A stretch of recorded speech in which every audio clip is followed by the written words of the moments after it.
श्रील प्रभुपाद की जय, गुरु गौरांग की जय। कल के सत्र में हमने सुना था रामानुज महापूर्ण के साथ श्रीरंगम क्षेत्र के लिए निकलते हैं यमुनाचार्य का संग प्राप्त करने के लिए, यमुनाचार्य का दर्शन प्राप्त करने के लिए। लेकिन जैसे श्रीरंगम में पहुंचते हैं, महापूर्ण और रामानुज को पता चलता है कि यमुनाचार्य इस संसार को छोड़कर भगवान के वैकुंठ धाम वापस जा चुके हैं। यह सुनकर रामानुज मूर्छित होकर पृथ्वी पर गिर जाते हैं। महापूर्ण अपने हाथों से सिर को पीटते हुए चिल्लाने लगते हैं। महापूर्ण को जल लाकर रामानुज के मुंह पे छिड़कते हैं। रामानुज को चेतना आती है, रामानुज को बहुत दुख पहुंचता है।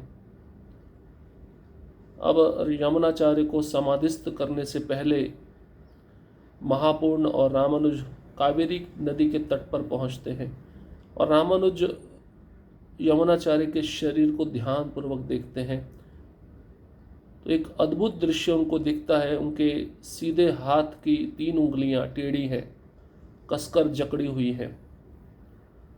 तो रामानुज वहाँ पर उपस्थित यमुनाचार्य के शिष्यों को पूछते हैं कि जीवन भर क्या यमुनाचार्य की स्थिति ऐसी ही थी, 3 उंगलियां ऐसी थी?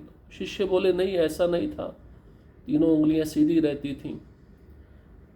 रामानुज को पता चलता है कि 3 इच्छाएं जो अपूर्ण रह गई हैं यमुनाचार्य की, उन 3 इच्छाओं की घोषणा करते हैं। पहली इच्छा, पूरे विश्व में भगवान विष्णु की महिमाओं का प्रचार है। तो पहली इच्छा रामानुज के मुख से प्रकट होती है तो यमुनाचार्य की पहली उंगली खुल जाती है, सीधी हो जाती है।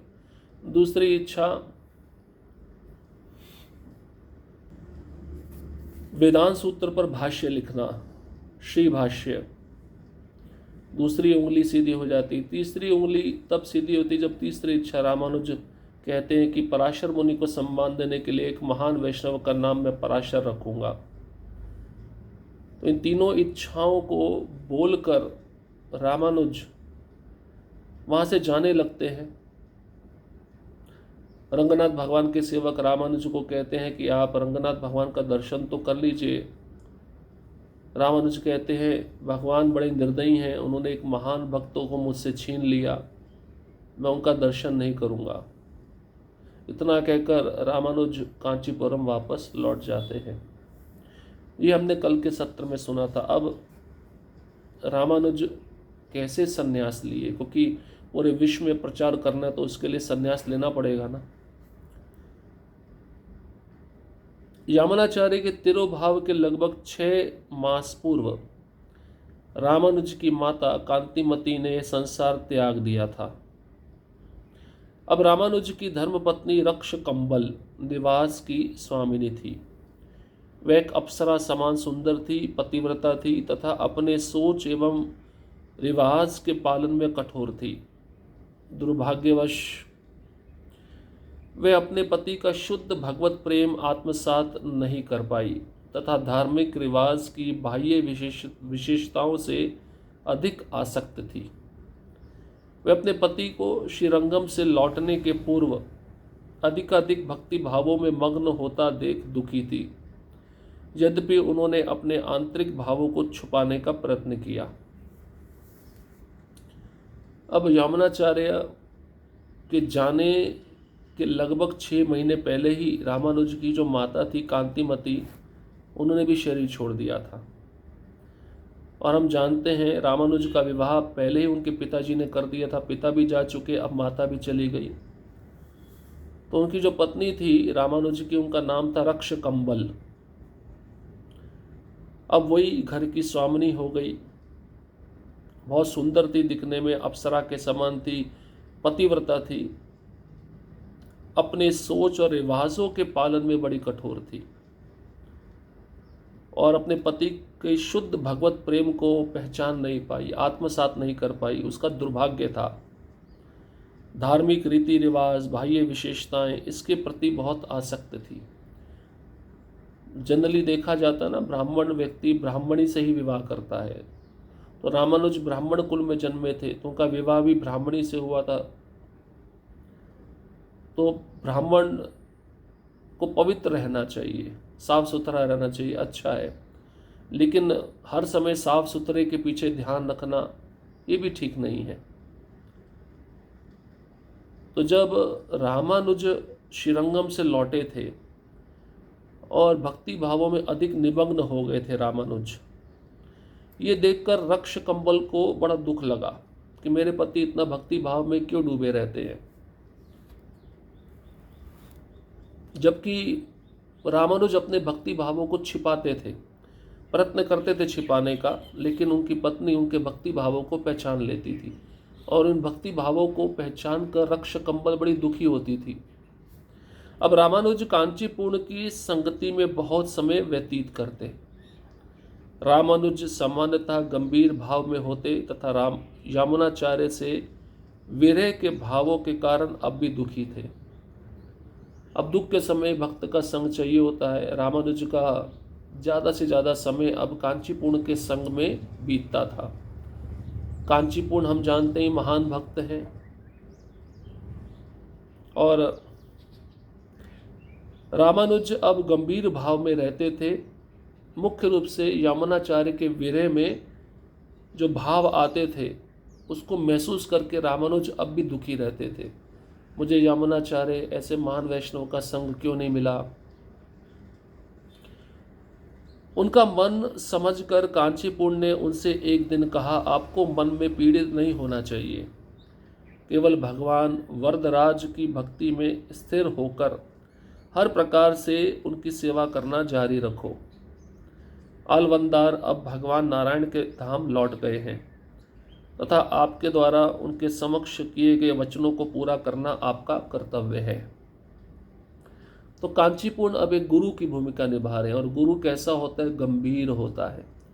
शिष्य की दुखमय अवस्था में गुरु उसका साथ देता है। तो कांचीपुरण भी रामानुज का दुख देखते थे। तो एक दिन कांचीपुरण ने रामानुज से कहा, तो इतना मन को आप दुखी मत कीजिए, मन को भगवान वरदराज की भक्ति में स्थिर करिए, उनकी सेवा करना जारी रखिए। अब यामुनाचार्य तो भगवान नारायण के धाम वापस लौट चुके हैं और उनके जो कर्तव्य है, उनकी जो इच्छाएं हैं, अब आपका जिम्मेदारी है उसको पूरा करना।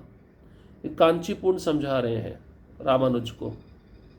ऐसे आप मन को दुखी करके रखेंगे तो वो कर्तव्य इच्छाएं जो आपने ली हैं जिम्मेदारी के रूप में, वो पूरी नहीं हो पाएंगी।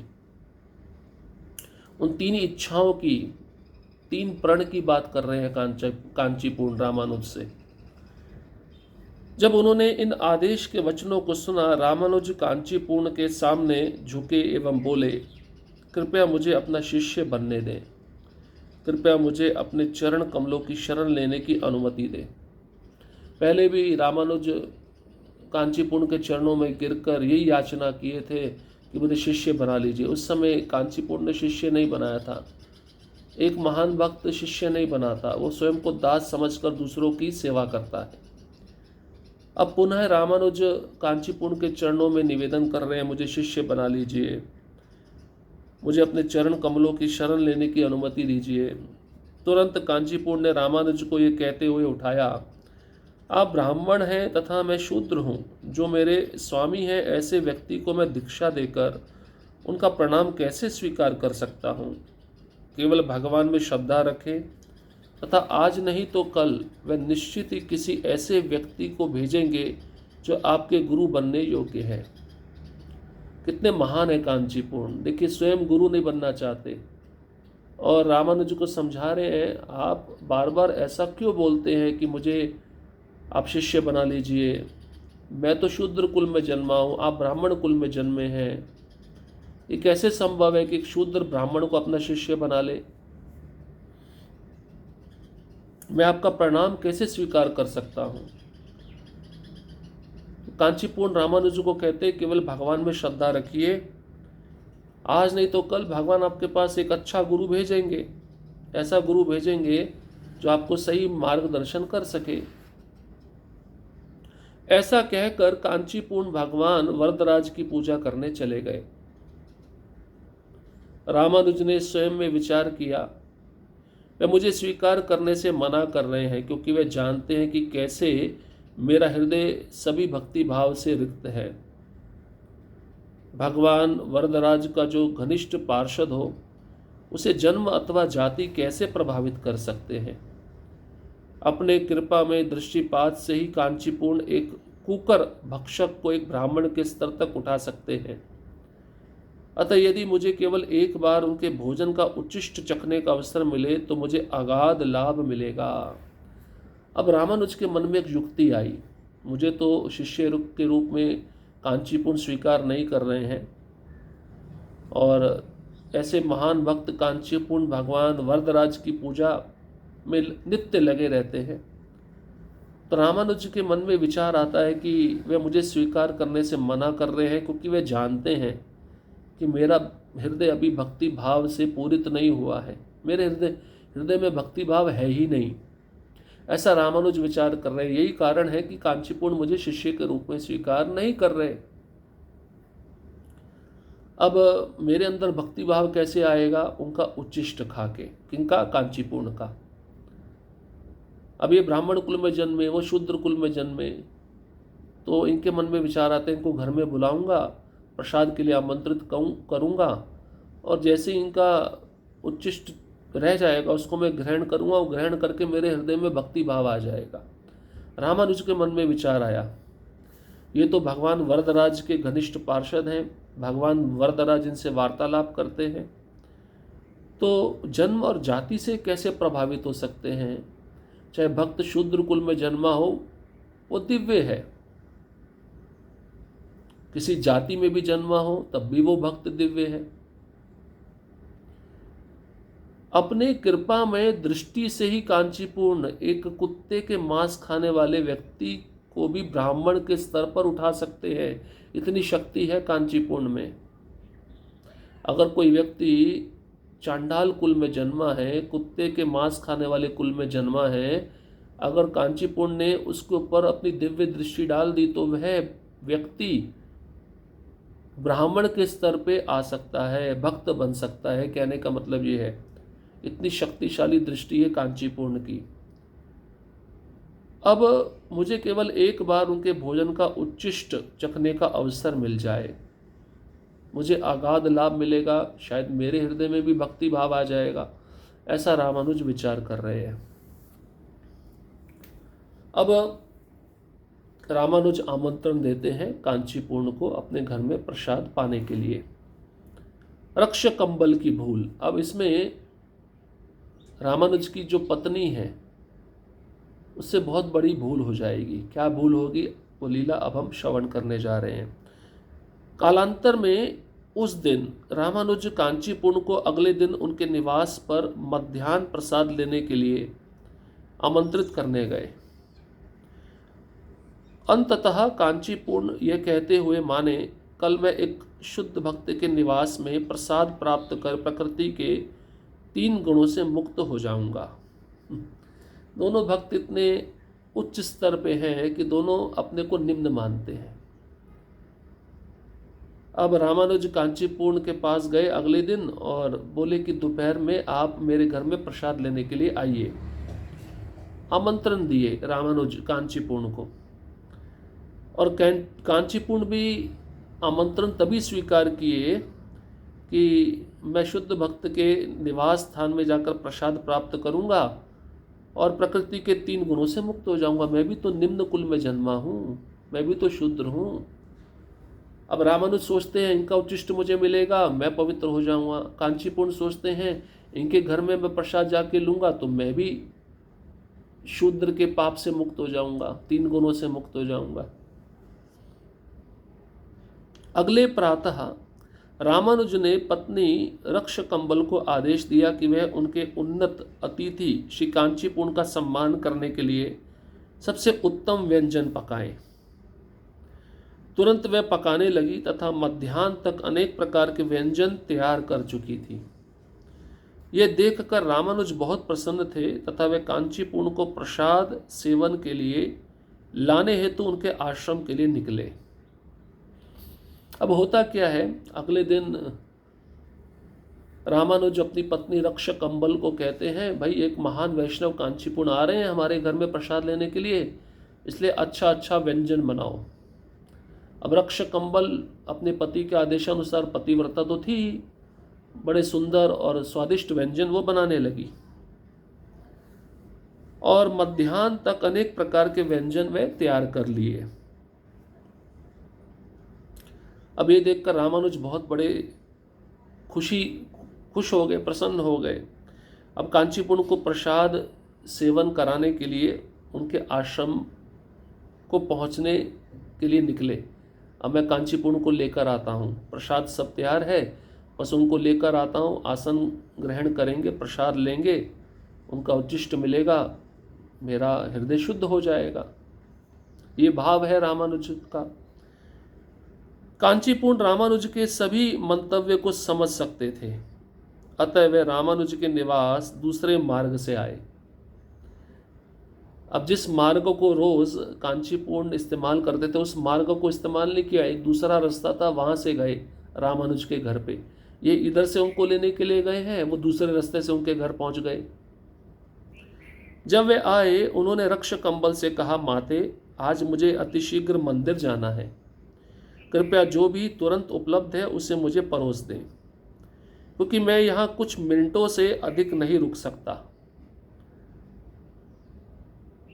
रक्ष कंबल ने उत्तर दिया, मेरे पति आपके निवास आपको यहाँ लाने के लिए गए हैं, यदि आप अल्पकाल के लिए प्रतीक्षा करें वे शीघ्र ही लौट आएंगे।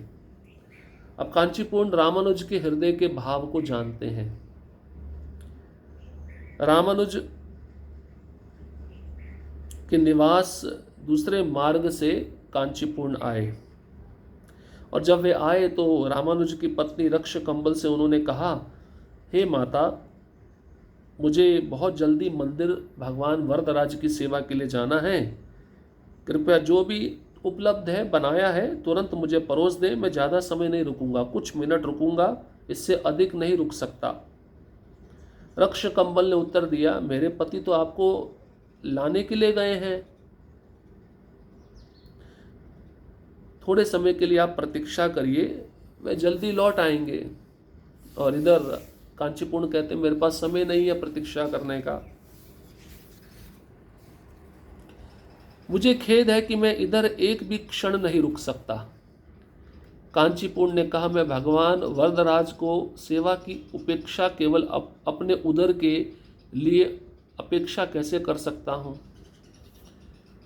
तो कांचीपुरम कहते हैं, मुझे दुख है कि मैं एक क्षण से ज़्यादा नहीं रुक पाऊँगा, क्योंकि भगवान की सेवा भी है और अपने पेट को भरने के लिए मैं भगवान की सेवा कैसे छोड़ सकता हूँ, ये तो इंद्र तृप्ति हो गई ना, ऐसा मैं कर नहीं सकता हूँ। इसलिए जो भी आपने बनाया है तुरंत मुझे दीजिए, मैं 1-2 मिनट में खाऊंगा और तुरंत निकलूंगा, ऐसा कांचीपुरम कहना चाहते हैं। अब रामानुज की पत्नी क्या करेगी, अब पति घर में है नहीं, वो तो लाने गए हैं, लेकिन ये पहले ही पहुंच गए दूसरे रास्ते से और याचना कर रहे हैं, मेरी सेवा में अड़चन आएगी, मेरी सेवा पूरी नहीं हो पाएगी और भगवान की सेवा छोड़ के मैं इधर ज़्यादा समय बैठा खाना शुरू किया तो ये इंद्र तृप्ति है, इसलिए मुझे तुरंत प्रसाद परोस दे, जो भी बनाया है मैं तुरंत लूँगा और निकल जाऊँगा। मतलब कांचीपुरम रामानुज से बचना चाहते हैं। तो रक्ष कंबल अब व्यवस्था करेगी उनके प्रसाद की, और रक्ष कंबल रामानुज की पत्नी प्रसाद लेने के बाद बहुत बड़ी भूल कर देगी, जिस भूल के कारण ही रामानुज संन्यास आश्रम में प्रवेश करेंगे। तो मैं ये जो लीला है इसको अगले सत्र में जो बची हुई है सुनाने का प्रयास करूँगा, और आगे फिर कांचीपुरम तिरुपति की यात्रा के लिए निकलते हैं और रामानुज को भगवान वरदराज से आदेश प्राप्त होता है कि तुम अब संन्यास आश्रम ग्रहण करो, क्योंकि यमुनाचार्य की पहली इच्छा को तुम्हें पूर्ण करना है। हरे कृष्णा कृष्ण कृष्णा हरे हरे, हरे राम राम राम हरे हरे। श्रील प्रभुपाद की जय, गुरु गौरांग की जय।